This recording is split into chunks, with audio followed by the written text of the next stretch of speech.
Nah, di kurung bawah hadis tentang keutamaan berbakti kepada orang tua, yang mudah-mudahan menjadi motivasi bagi kita, motivasi untuk berbakti kurungsi. Ada yang pertama faedah daripada berbakti kurungsi, yaitu merupakan amal paling utama. Dalam sebuah hadis riwayat Bukhari Muslim daripada Ibni Mas'ud. Ibni Mas'ud bertanya kepada Rasulullah, ayyul a'mal afdalu? Dah amal yang paling utama.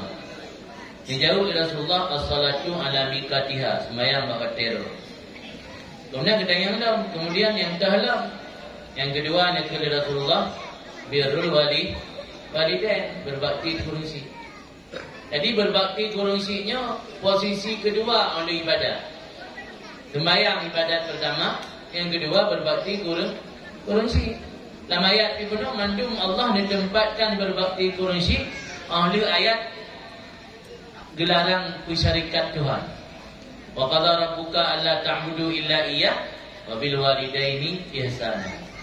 Ala wa'budullah wa la tusyriku bihi syai'a wa bil walidaini ihsana. Jadi ditempatkan oleh Allah posisi dan oleh Nabi posisi berbakti kurungsi pada posisi kedua oleh perintah beribadat kepada Allah. Maka yang paling utama amalan oleh sembahyang adalah berbakti kepada orang kurungsi.